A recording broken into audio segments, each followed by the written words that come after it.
Assalamualaikum warahmatullahi wabarakatuh. Sebelumnya perkenalkan, nama saya Dendi Prasetyo. Saya berasal dari Banjarmasin, Kalimantan Selatan. Di sini saya ingin membawakan diskusi tugas sesi 4 bahasa Indonesia. Untuk judulnya adalah COVID-19 di Indonesia. Konteks penanganan COVID-19 di Indonesia dengan kerangka yang pertama itulah pembuka, berisi dari salam membuka, sapaan kehormatan, sholawat, pengertian COVID-19, mengapa COVID-19 berbahaya, bagaimana penanganan COVID-19 di Indonesia, dampak COVID-19 di Indonesia, dan keenam adalah terakhir penutup COVID-19 di Indonesia. Assalamualaikum warahmatullahi wabarakatuh. Hadirin yang saya hormati, pertama-tama marilah kita bersyukur kehadirat Tuhan Yang Maha Esa, Allah Subhanahu wa Ta'ala. Atas izin rahmat dan nikmatnya, saya dapat mempresentasikan hasil diskusi terkait dengan topik COVID-19 di Indonesia. Apakah coronavirus atau COVID-19 itu? Coronavirus merupakan keluarga besar virus yang menyebabkan penyakit pada manusia dan hewan. Pada manusia biasanya menyebabkan penyakit infeksi saluran pernapasan, mulai flu biasa hingga penyakit yang serius seperti Middle East Respiratory Syndrome atau MERS dan sindrom pernapasan akut berat atau Severe Acute Respiratory Syndrome atau SARS.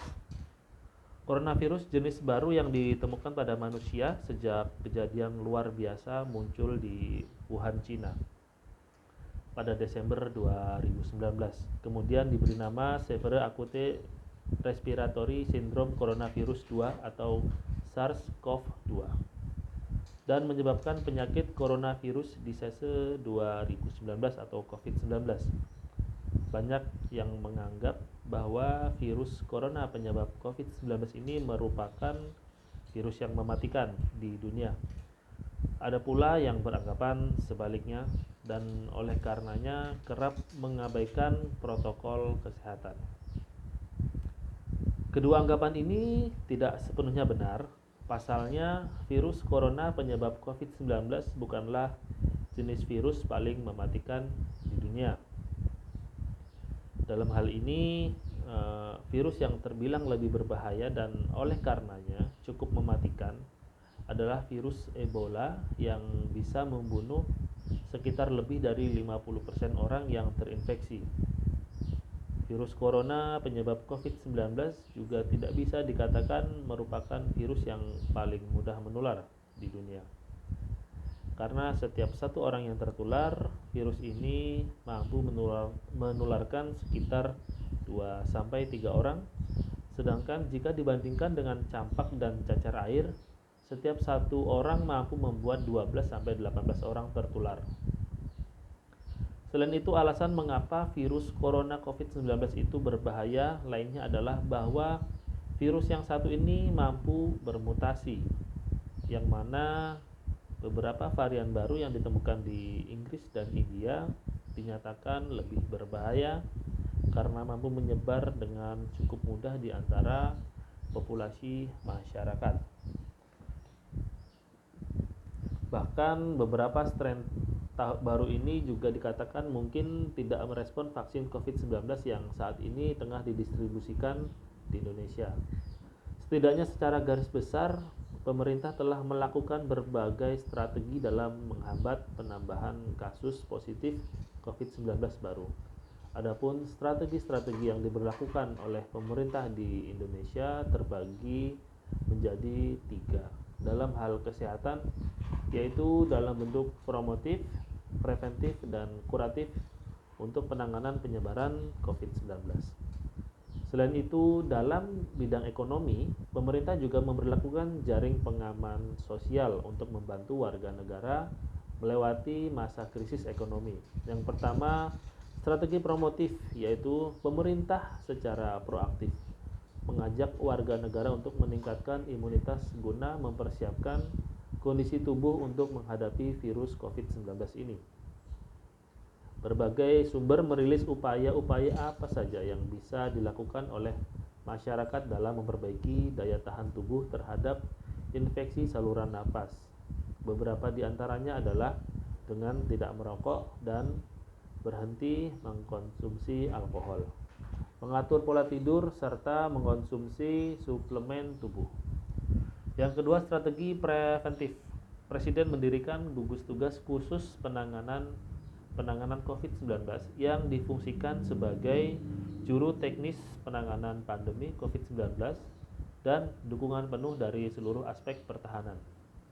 Dikala negara lain menerapkan karantina wilayah atau lockdown, pemerintah Indonesia melalui Kementerian Sosial atau Kemenkes menerapkan kebijakan pembatasan sosial berskala besar atau PSBB melalui Permenkes 9 tahun 2020 mengenai panduan PSBB dalam rangka percepatan penanganan COVID-19 dan sebelumnya menerapkan social distancing serta physical distancing bagi masyarakat.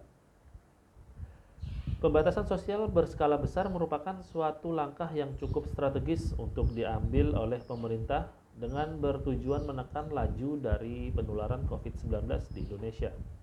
Yang ketiga adalah strategi kuratif, seperti yang dikatakan oleh Profesor Dr. Faisal Yunus SPPK PCCP kepada Kumparan 2020. Beliau mengatakan ada beberapa treatment yang diberikan kepada pasien COVID-19. Contohnya adalah dengan pemberian obat yang dahulu pernah dipakai untuk wabah sebelum penyakit SARS-CoV-2, seperti obat oseltamivir untuk wabah flu burung.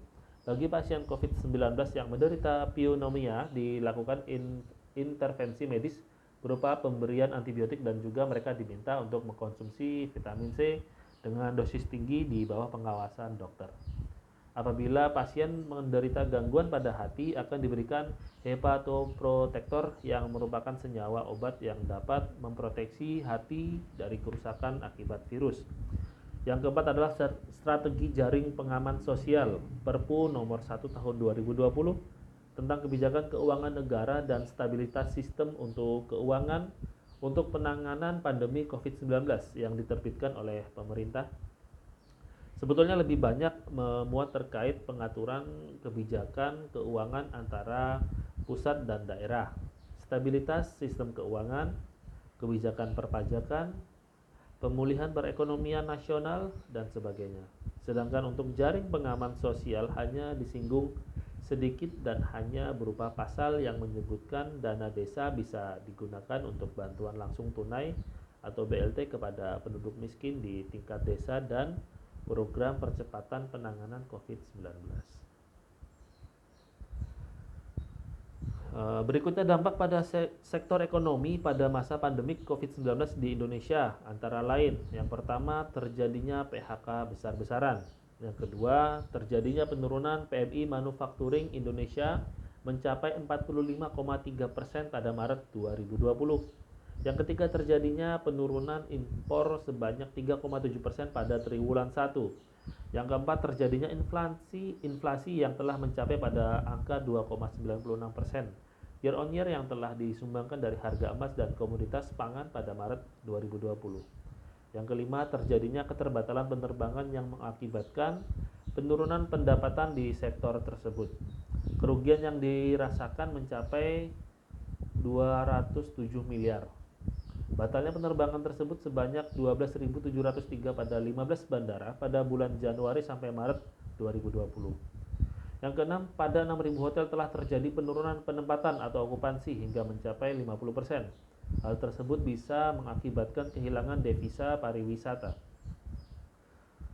Bentuk nyata yang dapat dilihat dari dampak COVID terhadap ekonomi yang dapat terlihat saat ini adalah kejadian PHK.